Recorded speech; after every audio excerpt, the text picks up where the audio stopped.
Eh, Siendo ya las 2 de la tarde en la costa este de los Estados Unidos, pues creo que es hora de que empecemos el evento. Muchísimas gracias a todos por unirse hoy a este webinar, el segundo que hacemos en el marco del ACS Science Talks. Hemos hecho un esfuerzo para traer esta serie de presentaciones en español para la comunidad en Latinoamérica. Estamos muy contentos de ver que se nos unen, acabo de ver por acá Argentina, Perú, Brasil, Venezuela, desde España nos saludan y la verdad que, como les dije, estamos muy contentos de poder tener esta oportunidad. Aquí nos saludan desde Costa Rica. Y la idea es, desde la división de publicaciones de la American Chemical Society, hemos querido hacer este esfuerzo para traerle la ciencia a Latinoamérica en el idioma español para que podamos tener quizás una conversación un poco más cómoda. En el ámbito de esta segunda presentación, pues para mí de verdad que es un gran orgullo, un gran placer hoy contar con la presentación del profesor Orlando Rojas, que nos visita virtualmente desde la Universidad de British Columbia en Canadá, aunque realmente está conectándose desde Suecia. Y de antemano, Orlando, muchísimas gracias por hacer el tiempo. Sé que tienes una agenda muy ocupada. Antes de empezar el evento como tal, les voy a dar una pequeña descripción de los logros del profesor Rojas.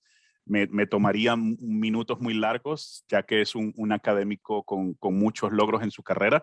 El profesor Orlando Rojas, con mucho orgullo, digo que es nativo de Venezuela y hizo sus estudios de pregrado en la Universidad de los Andes y actualmente se desempeña en la Universidad de British Columbia en Canadá y está afiliado al Departamento de Ingeniería Química y Biológica.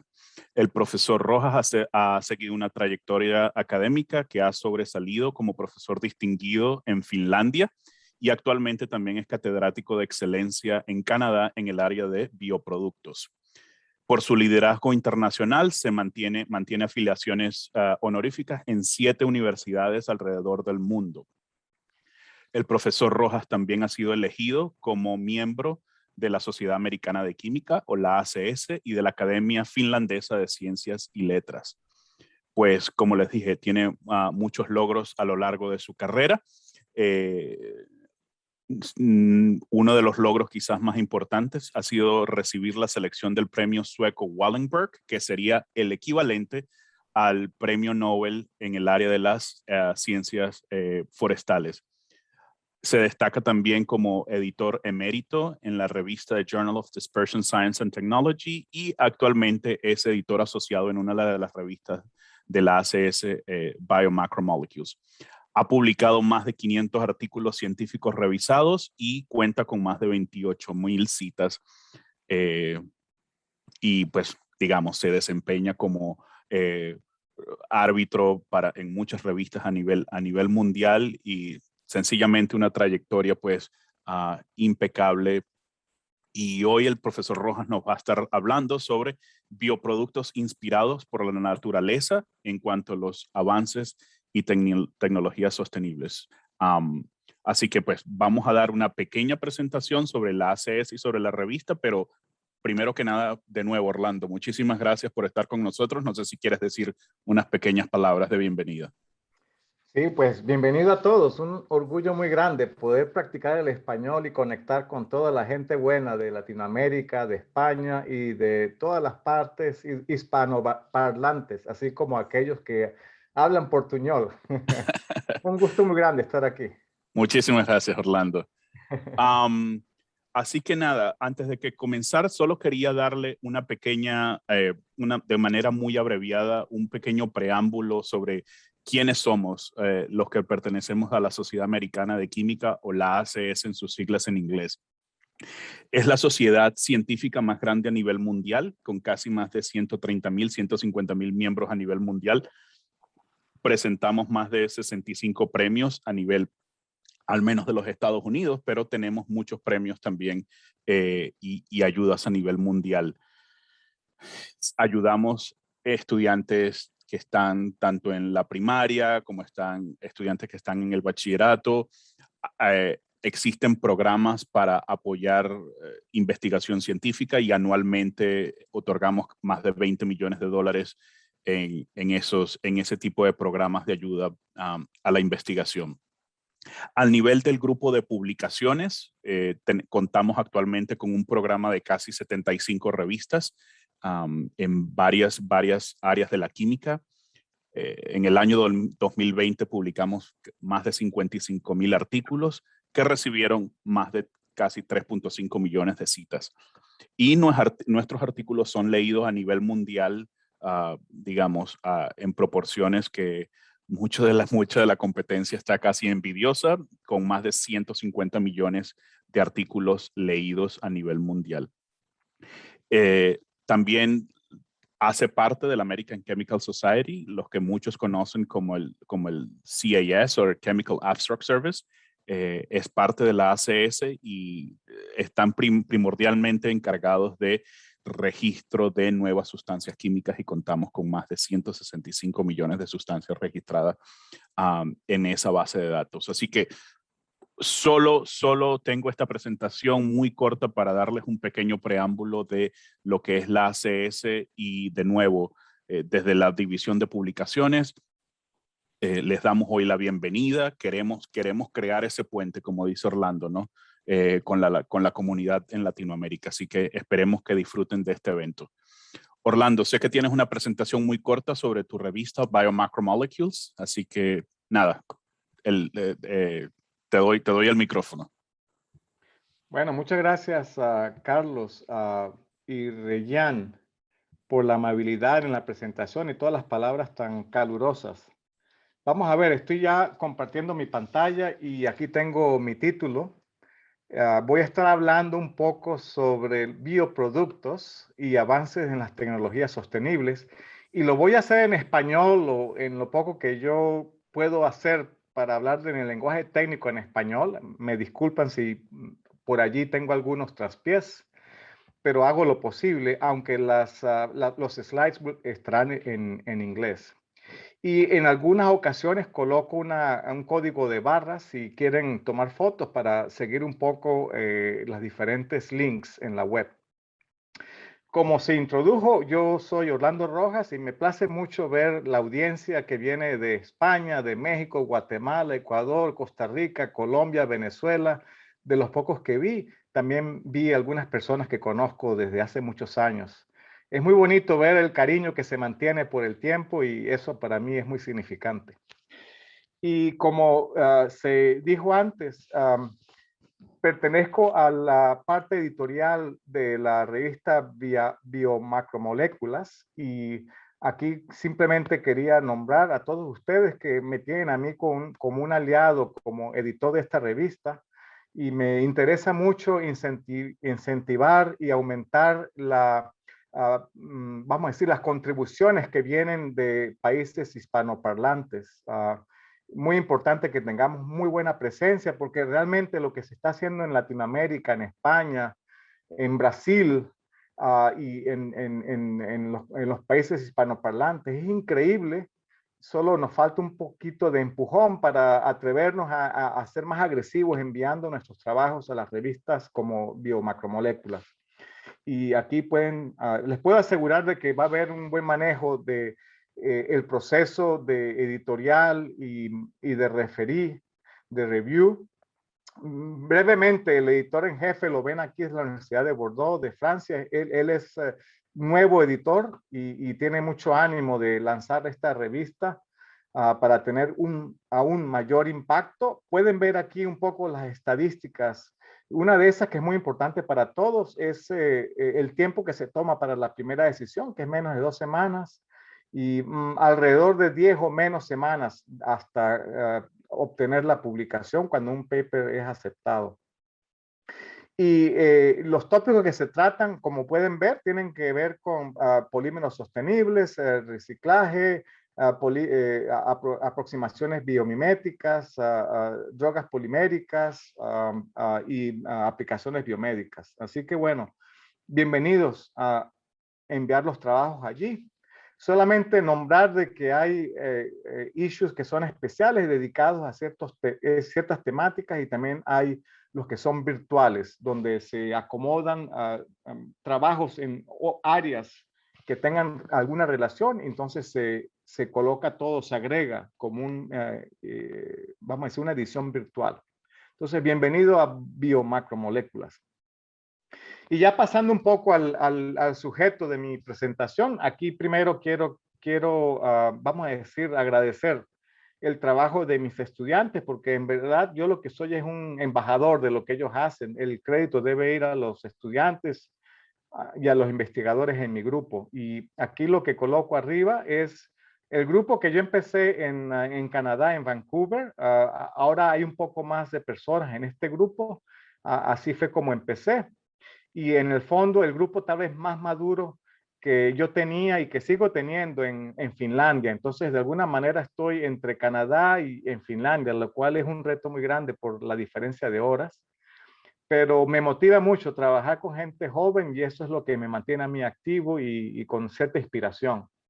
Y el trabajo que yo hago con mi grupo de investigación tiene que ver con el uso racional, sostenible de polímeros que uno puede acceder en la materia prima vegetal, en plantas, así como la biomasa oceánica, como otros tipos de fuentes, más allá del recurso forestal.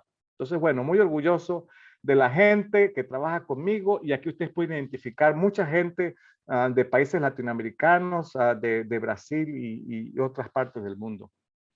El grupo se llama Biobased Colloids y Materiales, y en los últimos 2 años, sobre todo, hemos hecho énfasis en algunas áreas de conocimiento, como son nanopartículas renovables, autoensamblaje, absorción y adhesión. Les coloco allí algunas solapas de las revistas donde hemos publicado en los últimos 2 años.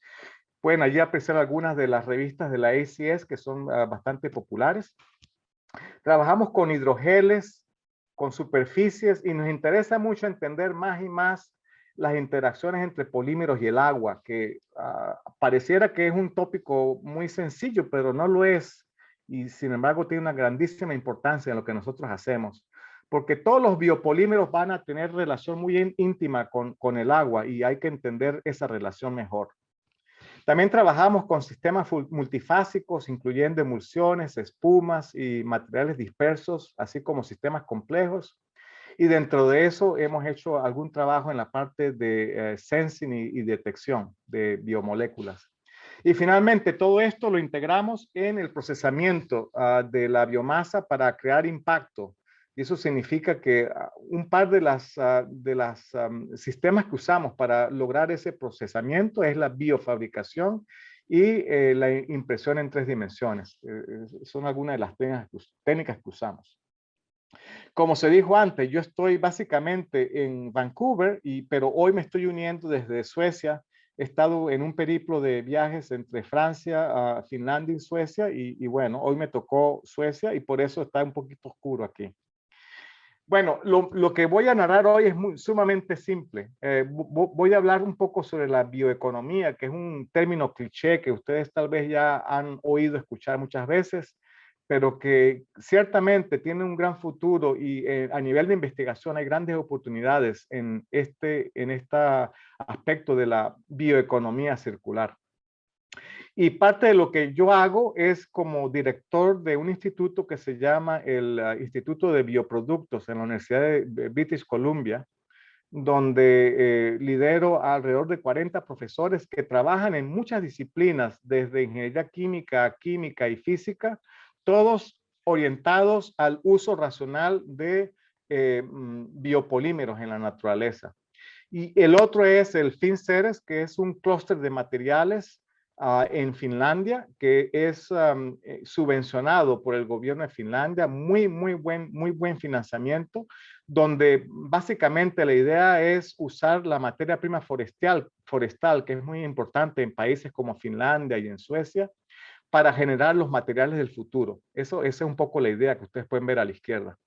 Pero lo que yo voy a comentar hoy es tal vez cosas muy sencillas. Quisiera narrar un poco cómo hacemos nosotros para usar estos tipos de materiales que nos da la naturaleza para crear filamentos, materiales textiles, superficies, alimentos y también cómo hacemos impacto en las ciencias de la vida y de la salud. Eso es lo que yo traigo hoy como una especie de pequeño sumario de algunos de los trabajos recientes. Y todo esto está motivado por lo que están viendo acá en esta lámina, donde vemos el mundo como pudiera llegar a ser si no tomamos conciencia sobre el uso racional de los recursos, no solamente del recurso vegetal, pero también del recurso del carbón fósil. Es muy importante que tengamos una conciencia de que no hay una solución que viene de un lado o del otro, es la combinación de estos recursos y el uso sostenible de los materiales, el uso también de la aproximación del reciclaje que nos va a ayudar a evitar un futuro que es un poco gris, como lo están viendo aquí, ¿no? Donde hay ciertos retos en cuanto al aumento de la población, la urbanización, el cambio climático y también la suficiencia de los recursos, así como lo que queremos mejorar, que es la calidad de vida. Y si queremos lograr todo eso, hay una necesidad grande, urgente, de cambiar nuestra mentalidad en cuanto al uso de los materiales. Eso es muy importante que hagamos conciencia. Entonces, mi principal, vamos a decir, hipótesis o objetivo o principio de operación es que el material lignocelulósico, es decir, lo que viene de la materia prima vegetal y de la naturaleza, es realmente una fuente que es renovable y que sin embargo no hemos usado totalmente y que tiene un gran potencial. Hay varios aspectos que yo quiero nombrar aquí. Primero, esta materia prima que conseguimos en la materia prima viviente de la naturaleza es compleja y tiene funciones, es interactiva, es multiescala, jerárquica y tiene muchos componentes. Eso lo diferencia del material fósil, del carbono fósil. Y a mí me gusta hacer vamos a decir, una comparación entre el carbón del petróleo que no tiene vida y el carbón de los vegetales y de la materia viva que tiene todas estas funciones y que por lo tanto si lo sabemos aprovechar puede tener un impacto muy grande. Por eso es que nosotros decimos que queremos usar las fibras que hay en la naturaleza para producir materiales que son fuertes, que pueden dar una respuesta, que tienen resistencia química y térmica, que nosotros podemos funcionalizar y además son biodegradables y sostenibles. Esa es la principal ventaja de usar el recurso natural en una forma de nuevo sostenible y responsable. Y es evidente que en el futuro no hay otra salida sino crear nuevos materiales y también cambiar la forma de pensar nuestra para adoptar cada vez más materiales que son regenerativos en su naturaleza. Y eso significa el uso del recurso, por ejemplo, forestal, pero no solamente el recurso forestal. Estamos hablando de la materia o de la biomasa oceánica, así como de las líneas de materiales residuales que consideramos basura o que ha sido gastado, incluyendo alimentos y materiales que se pueden reciclar y que se pueden usar para crear los materiales del futuro. Y eso es parte de lo que conocemos como la economía circular, que realmente va a llevar a un futuro que es más colorido, como lo pueden ver aquí. Y esto que estoy diciendo no es poético solamente, hay aquí realmente una proposición que tiene una base tecnoeconómica y está bien calculado que el impacto de lo que se llama la sustitución en la transición puede ser bien grande y puede tener un atractivo económico. Pensar que un cálculo sencillo, muy aproximado, dice que el sustituir 1% del material fósil en la sustitución de plástico puede tener un impacto económico que se mide en los billones de dólares anuales. Entonces hay aquí una oportunidad que no solamente es con impacto climático, pero que también tiene un impacto socioeconómico. Y eso lo puedo ilustrar aquí mejor en este dibujo de la Sociedad Finlandesa de Industrias Forestales.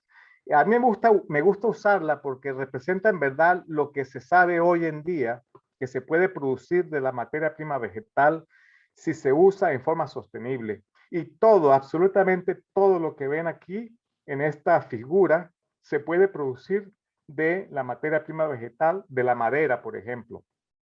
Desde las ventanas del edificio hasta el combustible del auto, pasando por los materiales de embalaje, el vestido que ven a la derecha, así como los materiales compuestos en la patineta del chico que está en la parte superior izquierda, hasta los alimentos y las medicinas que se usan, como ven también en la izquierda. Entonces, todo esto es bien interesante resaltar.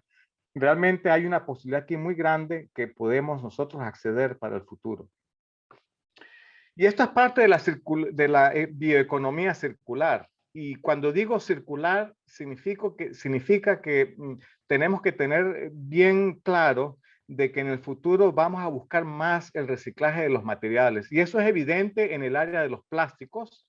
Sin embargo, con los plásticos de la petroquímica, apenas un 4% aproximadamente de los plásticos que usamos se pueden reciclar, y estamos tal vez muy lejanos a poder lograr un reciclaje más alto de los materiales plásticos.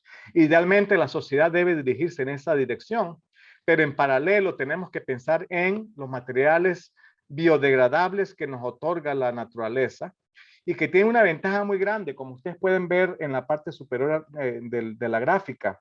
Y es que en la materia prima vegetal lo que hacemos es secuestrar el dióxido de carbono atmosférico junto con el agua y la luz solar. Lo que hacemos es producir material biogenético, que es la materia prima de la biomasa forestal, que se puede usar en los materiales de construcción.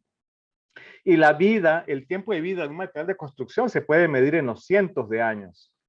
Y sin embargo, tiene una vida limitada porque eventualmente los edificios y las construcciones van a necesitar ser renovadas. Y eso significa que esos materiales de construcción pueden ser reciclados. Y eso ahorita es un aspecto sumamente importante, el reciclaje de la madera usada en la construcción. Y aquí hay unos desenvolvimientos científicos que son súper interesantes. Entonces, eso es parte de lo que hablaríamos de reciclaje. Y en la derecha coloco un ejemplo clásico, que es un edificio que hay en el campus de la universidad, que es de los más altos y es construido totalmente con madera. Eso es muy importante porque es una forma de fijar carbono, de mantenerlo de alguna manera guardado y tener entonces un impacto ambiental importante. En el iterino hay materiales que son de una vida útil mucho más corta que el de la madera para construcción. Estamos hablando, por ejemplo, de papel, cartón, materiales textiles, que son los círculos que ven aquí, que tienen un tiempo de vida mucho más corto, que son o pueden ser reciclados. Y hoy en día estamos hablando fuertemente, no solamente del reciclaje del papel, que se conoce muy bien y hay países donde ese reciclaje del papel es del 80%, pero también del reciclaje de los materiales textiles. Eso es muy importante. Entonces, eso es parte de lo que vemos de la materia prima vegetal natural, que se puede usar por su biodegradación, pero también se puede usar en materiales de larga vida y que se pueden reciclar. Y esto que estoy diciendo, de nuevo, trayendo el incentivo tecnoeconómico, es importante y en diversos países hay una óptica muy clara hacia el futuro. Y aquí coloco el caso de Finlandia, donde presento en el eje vertical el valor de producción de los materiales en la sociedad finlandesa a través de los años, y pueden ver en el fondo, en color marrón, lo que son los productos forestales que conocemos hoy en día, incluyendo todo lo que viene a partir de la madera. Y lo que vemos es que a través de los años eso va a continuar, es una industria muy importante, pero lo que viene a partir del futuro ya que está sucediendo es la generación de productos de valor agregado. Y algunos ejemplos están a la derecha, que van desde materiales para vestimenta como biocompuestos, así como materiales electrónicos y fotónicos. Y esto significa para la nación como la finlandesa un cálculo en el aumento del GDP de 3% y a un aumento de la cantidad o el volumen de exportación del 33%. Esos son los cálculos para la sociedad muy innovativa, muy adelantada finlandesa. Lo mismo aplica para la sociedad sueca. Y tomar en cuenta que ellos toman o usan el recurso forestal de la correa boreal, de las plantaciones boreales, que son vamos a decir, de un crecimiento sumamente lento. Ahora me pregunto yo, ¿qué pasa con las plantaciones forestales regenerativas? Las plantaciones que se hacen en suelos tal vez áridos y que no están siendo bien usados, pero que se pueden lograr en países como los nuestros, en Sudamérica, por ejemplo, para poner un caso, y donde el tiempo, vamos a decir, de crecimiento para tener un árbol listo para su uso es de 9, 13 años, comparado con 50 años. Lo que quiero decir aquí es que el potencial es muy grande y en países como Chile, Brasil, Uruguay, hay una óptica forestal muy fuerte y por lo tanto yo pienso que muchos países deben seguir un poco esa óptica. Bueno, dentro de la tecnología del futuro de la bioeconomía, tomo aquí los pilares que han sido decididos por la Unión Europea, que son los ingredientes para asegurar la bioeconomía que ya está en ruedas. Y eso significa el uso de tecnologías de manufactura avanzada, el uso también de nanotecnologías y de materiales, biotecnología, materiales micro, nano, electrónicos y fotónicos, la incorporación de inteligencia artificial y conectividad y seguridad digital. Esos son los, vamos a decir, 6 pilares donde se cimenta la futura bioeconomía. Y yo voy a solamente hacer mención aquí a lo que es manufactura aditiva, impresión en 3 dimensiones y la integración de biomasa en lo que se llaman las biorefinerías. Eso es muy importante. Así como los materiales en la nanoescala y las nanotecnologías dentro de lo que se conoce como nanomateriales y materiales en 2 dimensiones, como el grafeno, así como tecnologías de baja densidad o de bajo peso, así como las químicas verdes. Todo esto encierra muy bien lo que es el uso de la materia prima vegetal natural. Entonces, hablando de esto último, de la nanotecnología y materiales avanzados, tendemos a tal vez a menospreciar el recurso vegetal, pero si nosotros miramos una fibra de celulosa, como la que ven arriba a la izquierda, es un material maravilloso que pueden ver que está compuesto de una forma jerárquica de subcomponentes como microfibrilas, fibrilas y al final y al cabo a nivel molecular de cadenas de celulosa, del polímero de celulosa.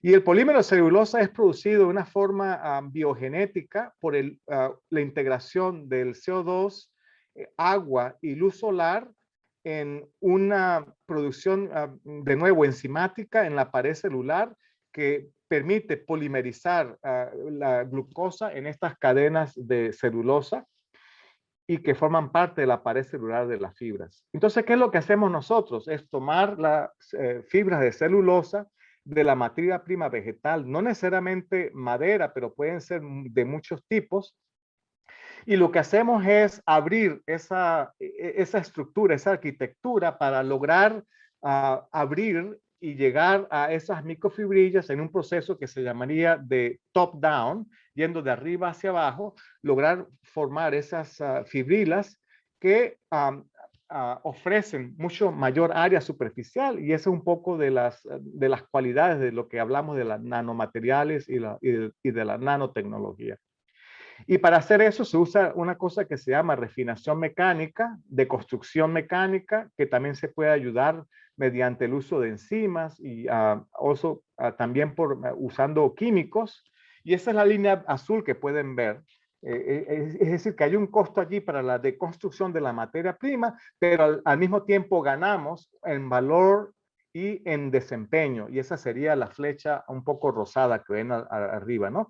Ese es un ejemplo muy clásico de la nanotecnología, donde abrimos un material y logramos sustancias de muy pequeña dimensión que son parte de materiales en la escala nanométrica. Y como decía, estos no solo vienen de árboles de la madera, pero hay muchas fuentes. Aquí podemos ver algunos ejemplos de los trabajos que hacemos en el grupo de investigación nuestro, donde pueden ustedes conectar con algunas de estas fuentes, desde las cáscaras de la soya, el empty fruit bunches de la producción del aceite de palma, así como las fibras del coco, o tal vez pueden haber allí el agave azul en la producción de tequila, en México o en Costa Rica las hojas de la piña, ¿no?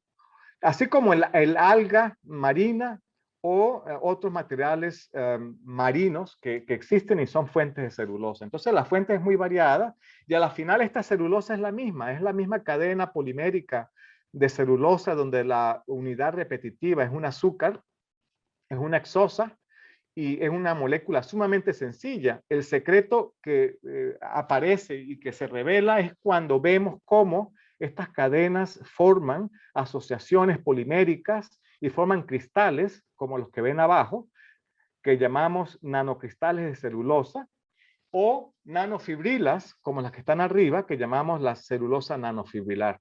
Y estas son parte de la estructura vegetal y son las que nosotros usamos en nuestro trabajo de investigación. Entonces, hoy en día, pues hay muchas, vamos a decir, industrias en el mundo, en Japón, en Canadá, en Estados Unidos, en Brasil, que están produciendo a partir de las fibras vegetales estas nanocelulosas. Y hay muchas formas de estas nanocelulosas y la mejor manera de ver esto es en este gráfico donde se muestra la longitud de las fibrilas y el aspect ratio. Y ven ustedes que a la izquierda al fondo están las nanocristales, están luego de mayor aspect ratio las nanofibrilas, las microfibrilas y los filamentos. Y arriba a la izquierda tenemos las fibras de las plantas como tal, que es la fuente inicial, que tienen una longitud muy grande, pero tienen muy pequeño radio de aspecto. Entonces, bueno, cuando tenemos esas fibras de celulosa, como ven aquí arriba, en la gráfica, en la foto de arriba, y nosotros las deconstruimos en la nanocelulosa, en agua, normalmente usamos agua, lo que se obtiene es un hidrogel, como el que ven al fondo, un hidrogel de nanocelulosa. Y si nosotros hacemos una oxidación de las fibras, por ejemplo, hay muchas formas o muchas rutas para hacer esta oxidación. Una es la oxidación con TEMPO, que es vamos a decir, una ruta catalítica. Obtenemos una nanocelulosa que está altamente oxidada y forma también un hidrogel en agua que es más transparente, como lo ven allí. O bien, si hacemos acetilación heterogénea, agregamos grupos acetil a las fibras y hacemos la deconstrucción, logramos entonces una nanocelulosa que es nanocelulosa acetilada. Y notar que se forman entonces estos hidrogeles que son de carácter viscoelástico y pueden ver ustedes que a muy baja concentración presentan vamos a decir, un aspecto de gel que es muy fuerte. Y esto se puede usar en muchas aplicaciones. Ahora, una cosa que siempre se pregunta es ¿cuánto cuesta? ¿Cuál es el costo de estos nanomateriales? Y muy brevemente aquí cito tres de los papers que hemos publicado donde hacemos análisis tecnoeconómicos sobre el costo de estos materiales. Y como ven a la izquierda, en las nanofibrilas de celulosa estamos hablando de más o menos $1.5 por kilogramo de material seco. Y eso lo que significa, porque estamos trabajando con nanomateriales, es que el área superficial, si lo ponemos en lugar de peso por área, es una cantidad significante. Y aquí entonces aparece el poder de la nanotecnología. Entonces, relativamente hablando, comparado con el costo de las poliolefinas, estos materiales son económicamente competitivos. Lo mismo aplica a los nanocristales. El coste es 4 veces más en el centro, pero sin embargo tienen otras cualidades que los hacen muy interesantes. Y finalmente, otro nanomaterial que no he hablado aún hasta el momento es la nanolignina, donde el coste es mucho más bajo. Entonces, estos materiales que acabo de nombrar lo conocen aquí a la izquierda, el caso de la celulosa que ya lo he explicado, pero si vamos al otro extremo de la derecha, podemos ver otro pariente de la celulosa que es la quitina, y la quitina uno puede conseguirla en la biomasa marina, así como en los insectos o en los hongos. Es un pariente muy cercano a la celulosa, pero tiene sustitución de acetilamina en el backbone del polímero, pero usando el mismo procesamiento de la celulosa que ya he explicado, uno logra obtener nanofibrilas de quitina en la parte superior derecha, así como los nanocristales de quitina, muy parecidos a la de la celulosa. Lo interesante aquí es que estos materiales en la nanoescala presentan la posibilidad de desarrollar grupos catiónicos que en la naturaleza no son muy fáciles de conseguir, a menos que hablemos de proteínas. Entonces, para mí, en mi concepto, estos nanomateriales tienen un gran futuro. Por la razón que acabo de explicar y el hecho de que tiene grupos acetilos, de manera que uno puede controlar el balance entre grupos acetilos y aminos en estas nanoquitinas. En el centro ven otros materiales de las plantas que nosotros comemos todos los días, como la lignina. Cuando nosotros tomamos un vegetal, tenemos celulosa, tenemos lignina. Entonces tenemos partículas de lignina que son fáciles de desarrollar, así como partículas de taninos que pueden extraer de las cortezas de los árboles, por ejemplo. Entonces voy a hablar un poquito de algunos de estos elementos. Y mencionar de que todos ellos, de los que he hablado hasta ahora, las nanocelulosas, las ligninas, las nanoquitinas, si ustedes ven estos gráficos un poquito complejos del el número de patentes por publicaciones por año y la rata de crecimiento en las publicaciones en la patente, si nos concentramos solamente en la derecha, lo que yo quiero mostrar aquí es que comparada con la rata o con la tasa de patentes globales anuales, que sería la línea roja, y con la rata o la tasa de publicación anual promedio de todo lo que se conoce en ciencia, estos materiales en los últimos años tienen un significado muy grande y un interés muy grande. Entonces, publicaciones en esta área hoy en día han aumentado muchísimo. Nanocelulosas, nanoquitinas y ligninas. Y de hecho, debo mencionar el caso de la madera misma. La madera con un material tradicional en los últimos años ha tenido gran atractivo y ustedes pueden ver en las últimas revistas de ciencia y de Nature de la semana pasada varias publicaciones solamente dedicadas al uso de la madera de una nueva manera y los invito a que ustedes revisen esos papers, incluyendo algunos de nosotros en Nature. Bueno, déjenme hablar brevemente cómo se producen las partículas de lignina. Básicamente la lignina es como decir el adhesivo que hay entre las fibras en la materia prima vegetal, en los árboles o en otras materias primas vegetales. Y si la extraemos con ciertos procesos de extracción que son industriales, esa lignina en solución forma una solución que es oscura como la ven en el centro.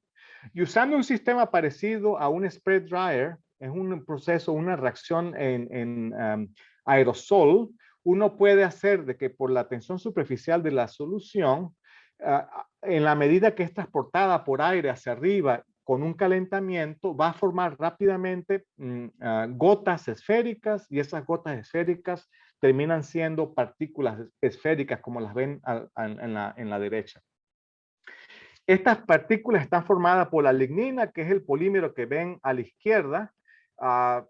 Es interesante nombrar de que la fórmula molecular de la lignina todavía está en debate, ¿no? No hay una forma clara de definir la lignina, porque es un material que está en el árbol o está en la materia prima vegetal y una vez que se extrae, cambia su composición y su estructura molecular. Entonces no hay una definición clara. Pero aquí en el año pasado ofrecemos una estructura, por ejemplo, de la lignina que es posible y basada en la evidencia en resonancia magnética nuclear y en muchas otras evidencias de lo que proponemos puede ser un tipo típico de lignina. Como ven, es una molécula poliaromática sumamente interesante, con gran potencial.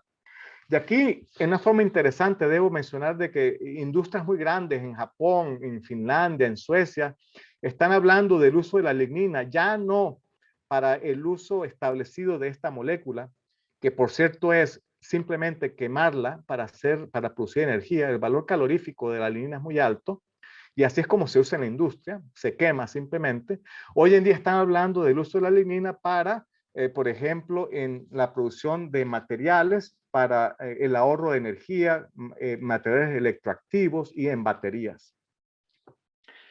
Una cosa muy interesante de estas ligninas o estas partículas es que la mojabilidad o la energía superficial de las partículas, vamos a decir, la interacción con el mundo exterior, el ángulo de contacto, bien sea que sean hidrofóbicas o hidrofílicas, que tengan buena complementariedad con agua o que rechace el agua, se puede controlar muy fácilmente dependiendo de la fuente de la lignina, significando el tipo de materia prima que se usa o el método que se usó para su extracción. Con esto lo que quiero decir es que no creo que hay otra fuente tan interesante como la lignina para poder controlar la energía superficial de las partículas, de hacerlas repelentes al agua o, al contrario, mojables por el agua. Eso se puede controlar muy fácilmente con el caso de la lignina.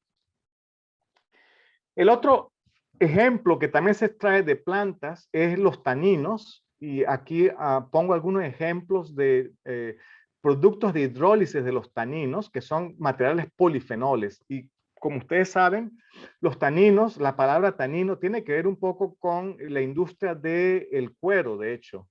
Se usa por su muy fuerte asociación y acomplejamiento molecular con proteínas. Esa es un poco lo que tenemos en los taninos. Siendo compuestos por sustancias aromáticas y fenoles, ellos forman complejos muy fuertes con metales y con proteínas, por ejemplo, permitiendo su precipitación. Bueno, los taninos tienen de todas maneras otras muchas funciones, como las que están viendo en el fondo, que tienen impacto en la salud, de hecho. Y muy interesante, estas moléculas en agua de taninos que se sacan de la corteza de los árboles, por ejemplo, en agua se autoensamblan, se asocian en tal forma que forman supraestructuras como las que ustedes ven a la derecha. Simplemente cambiando el pH y el tipo de contraiones que hay en solución, es posible obtener estos ensamblajes de taninos en diferentes formas. Y esto yo lo nombro porque es importante en la nanotecnología y en la ciencia de los coloides, el hecho de que no solamente el tamaño es importante, pero también las formas. Y esto es una cosa que nosotros hemos trabajado bastante, es el explotar las formas de los materiales coloidales para darles diferentes usos. Y emblemáticamente, aquí hemos usado las herramientas de la inteligencia artificial, de hecho, para optimizar o poder predecir cuál es la forma en que se va a ensamblar el tanino en los diferentes hábitos que ustedes ven a la derecha. Entonces, allí usamos datos experimentales y inteligencia artificial o machine learning para hacer optimización de estas formas que se forman en forma natural. Dentro de estos extractivos de la corteza tenemos también el ácido elágico y el betulino o la betulina, no sé si se dice así en español, pero si tenemos, por ejemplo, los árboles de bétula, birch en inglés, ustedes ven que en la corteza es una corteza blanca, esa corteza blanca es la que ven acá en el fondo, y ese es un material, una molécula muy pequeña, es un pentacíclico como el que ven a la derecha, que es altamente hidrofóbico y protege al árbol. Entonces la pregunta es, ¿qué podemos hacer con el betulino? ¿O qué podemos hacer con el ácido elágico que ven a la izquierda, que es un compuesto también polifenólico? En ese segundo caso del ácido elágico, aquí quiero mostrar algo muy sencillo, pero interesante, y es que las moléculas de ácido elágico que ven aquí en color, vamos a decir, anaranjado o amarillo, Se complejan con metales como el bismuto y forman asociaciones que podemos llamar una estructura elemental.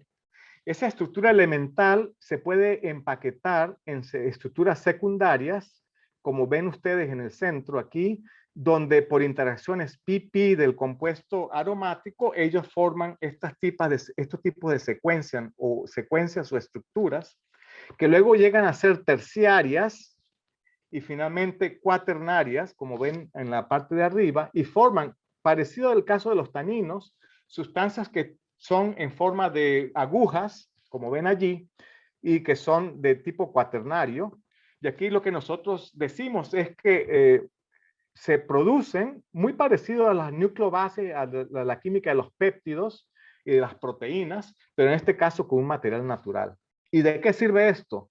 Bueno, estas asociaciones que ustedes ven en la parte superior se representan aquí en la parte de abajo experimentalmente con figuras de microscopio de barrido, electrónico de barrido, y ven que se forman esos tipos de ensamblajes también jerárquicos que lo ven hacia la izquierda, que son cristales de este compuesto.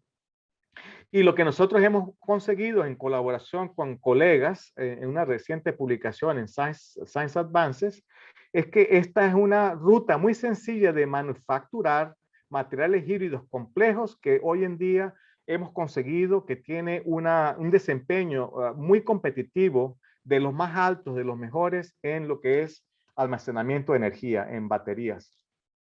Entonces, bueno, un ejemplo un poco de alta tecnología de cómo un material natural se puede usar en, por ejemplo, en materiales electroactivos.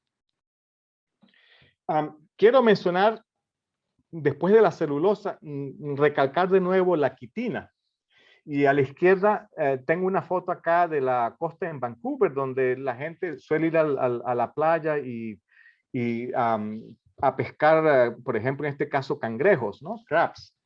Y lo que ven a la derecha es que después que nos comemos la carne del cangrejo, pues queda el material del exoesqueleto, ¿no? La parte sólida del cangrejo.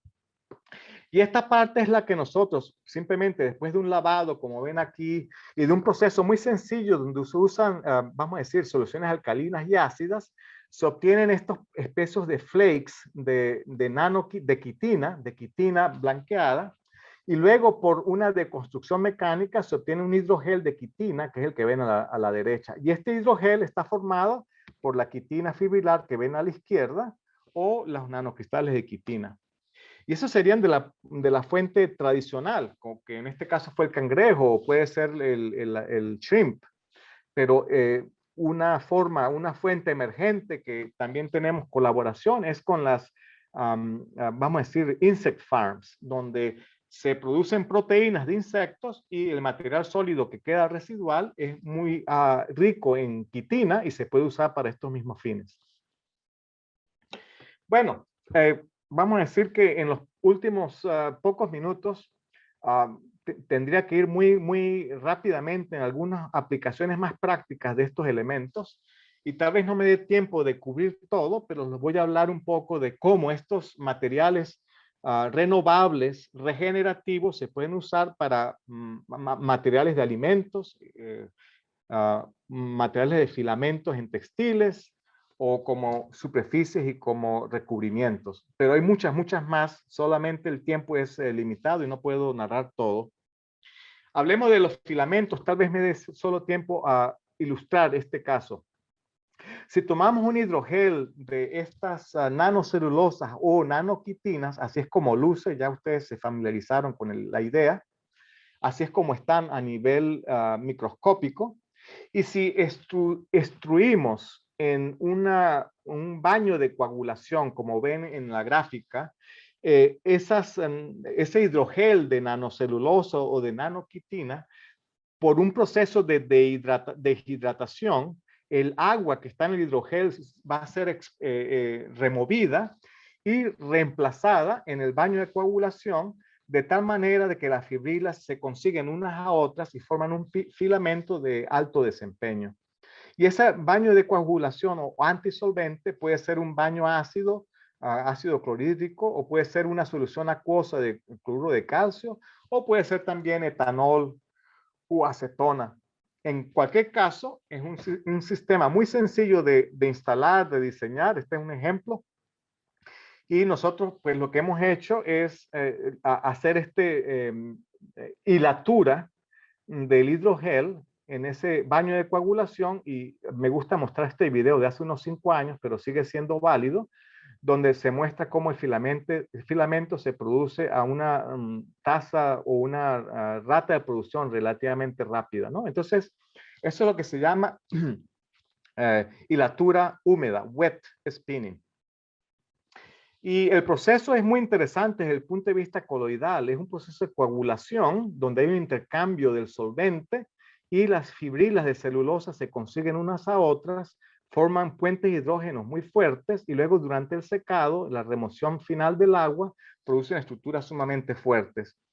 Y si nosotros estrechamos o, vamos a decir, alargamos esas fibrilas, las sometemos a una carga, van a ser mejor alineadas y el desempeño mecánico va a mejorar. Entonces es muy interesante el material que se produce. Esto que yo comento, pues es bien conocido en el caso de las soluciones de celulosa, pero en el caso de los materiales coloidales es menos conocido, y les puedo hablar de que hoy en día hay varias industrias que están hablando de usar la microcelulosa y la nanocelulosa para la próxima generación de materiales textiles, donde se reemplace el algodón como materia prima, que es bastante difícil de manejar, por ejemplo, celulosas de la madera. Y una de las ventajas más grandes que tienen estos procesos es que el hidrogel que les mostré que se usa inicialmente puede ser combinado con materiales conductores, partículas magnéticas, produciendo filamentos que son magnéticos o que son electroactivos, como lo estoy mostrando.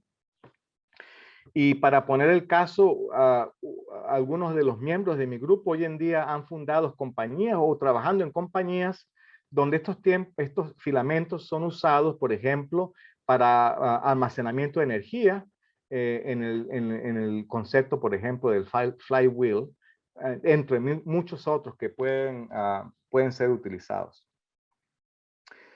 Y por ser estos materiales, por tener la posibilidad de hacerlos electroactivos, sea por carbonización o por la adición de polímeros conductores, entonces se producen materiales o filamentos que tienen respuesta, por ejemplo, a la extensión, y se pueden usar en materiales de vestimenta para seguir los movimientos, por ejemplo, de las extremidades, como se muestra en la parte de abajo, o por lo que se llama el Joule heating para obtener materiales electrotérmicos para calentamiento local. Todo esto son cosas posibles, y lo que quiero aquí de alguna manera resaltar es que partimos de una materia prima vegetal y llegamos a un material de alto valor agregado y de alto desempeño. El último ejemplo que quiero mostrar del hilado, que es muy interesante, a la gente le gusta verlo porque en verdad es como mágico, es el usar las celulosas de las nanofibras de celulosa en azul a la derecha, que si se colocan en la cercanía con, por ejemplo, un polímero catiónico como el quitosano, forman complejos muy rápidamente, y en este proceso donde se hace un hilado, donde se ala la interfase, se produce entonces el filamento, pero a diferencia del proceso que usó un baño de coagulación, aquí lo hacemos en forma seca. Esto se llama dry spinning o hilatura en seco, y es lo que ven a la derecha, una forma continua. Son pequeños ejemplos de lo que uno puede hacer con materiales derivados de la materia prima vegetal. Bueno, tomando en cuenta la hora, tengo mucho más material, pero voy a saltarlo. Quería hablar un poquito de alimentos y tal vez vamos a hablar un poquito rápidamente, tal vez, si me lo permiten, del caso de la celulosa nanocristalina, porque aquí hay cosas muy interesantes en cuanto al comportamiento de estas asociaciones de la celulosa. Básicamente tenemos el polímero de celulosa formando un cristal, y ese cristal en un estudio de tomografía de barrido se puede demostrar que tienen vamos a decir, un ángulo de rotación, un twist. Y ese twist es solamente en la mano derecha. es decir, se rota en la mano derecha. Muy interesante. Y eso lo que hace es que los cristalinos, la celulosa nanocristalina que acabo de mencionar, en agua forman lo que se llama mesofases. Estas mesofases son como líquidos de cristal, liquid crystals, chiral nematic liquid crystals, más en detalle, que forman una forma en espacio helicoidal como la que están viendo.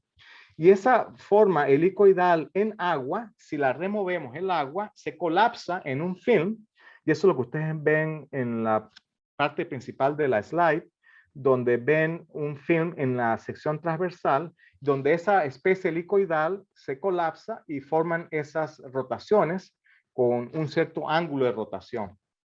Y lo interesante acá es que eso produce lo que se llama una reflexión de luz selectiva, significando que si uno tiene un recubrimiento de una superficie con ese material, se produce entonces un color, y eso es lo que se llama un color estructural. Es decir, de que no depende de un pigmento, de un material orgánico coloreado o aromático o con resonancia. Se trata de un color que se genera por la estructura y la interacción de la luz con la estructura. Y eso los estudiantes del grupo lo han usado, por ejemplo, los de la derecha, en un emprendimiento de recubrimiento de madera para esos colores. En el caso de la derecha, un diseñador de moda que trabajó conmigo, que vive en Toronto y que ha participado vamos a decir, en películas como The Hunger Games, ha conseguido una oportunidad muy grande para suplantar los materiales plásticos que se usan en las vestimentas de estas series por materiales que generan colores, pero son totalmente degradables y naturales. Eso es lo que se llama el color estructural, que lo muestro a la izquierda. Bueno, y en fin, esos materiales mismos que acabo de mencionar, si se colocan en una suspensión acuosa entre dos superficies, pueden estructurarse debido al alineamiento de la nanocelulosa, de tal forma que uno genera en la interfaz entre dos sólidos una especie de configuración lamelar que hemos conseguido, que es uno de los adhesivos más potentes y es a base de una suspensión acuosa de este material celulósico. Entonces, muy simplemente para decir de que si uno deja secar el material, simplemente por la evaporación de agua se produce en la interfase la alineación de los cristales, que se representa aquí en este tipo de figura en microscopía polarizada, pero se ha estudiado con otras aproximaciones como Small Angle X-ray Scattering y otros. Y eso permite obtener materiales adhesivos que son a base de agua que soportan una gran carga. Entonces eso es lo que está mostrando aquí mi estudiante. En fin, es interesante nombrar que de un material natural se consigue un desempeño en cuanto de adhesión que es competitivo con adhesivos microfabricados o adhesivos estructurales que normalmente son usados o producidos con elementos, vamos a decir, tóxicos. Bueno, yo quiero ya más o menos cerrar y decir de que realmente apenas cubrí una pequeña parte de lo que es posible obtener y hay mucho más material, pero yo los invito a que se motiven a estudiar un poco lo que es el uso del recurso renovable para obtener soluciones, vamos a decir, a los materiales del futuro, que hay muchas oportunidades. También vamos a decir, hay también retos que hay que solucionar, pero hay grandes oportunidades. Dentro de estas, la oportunidad que yo veo hacia el futuro, que nosotros resumimos en un review paper que lo pueden bajar de la internet, es el uso de material residual de los alimentos, lo que llamaríamos la basura, que en realidad está conformada por los mismos polímeros que he mencionado, lignina, celulosa, quitina, y por lo tanto en el futuro yo veo que vamos a usar más y más materiales residuales que podemos recircular para producir materiales de alto desempeño como los que nombré. Y esto a partir de materiales residuales que, como dije, contienen las mismas especies poliméricas que en un árbol nativo. Esto es celulosa, lignina y otros polímeros. En fin, eso era todo lo que les quería contar. Las plantas son locales, son disponibles, son renovables, son regenerativas. Ellas pueden proveer soluciones y un cambio positivo al ambiente, de hecho, porque fijan carbono. Los materiales que se producen con estos polímeros de lignina y celulosa son increíbles. Y aquí hay no solamente un impacto ambiental y como desempeño como material, pero también hay oportunidades de negocio. Y eso es todo. En la review de abajo, que pueden también bajar, tenemos un sumario de algunas de las cosas que nombré, pero mucho más extensivo, y ahí pueden conseguir un poco más información. Con eso termino y espero que, bueno, esto haya llevado o llenado las expectativas. Solamente decir de que tengo mucho más que contar, pero este es el abreboca y espero continuar en contacto con todos ustedes. Muchas gracias.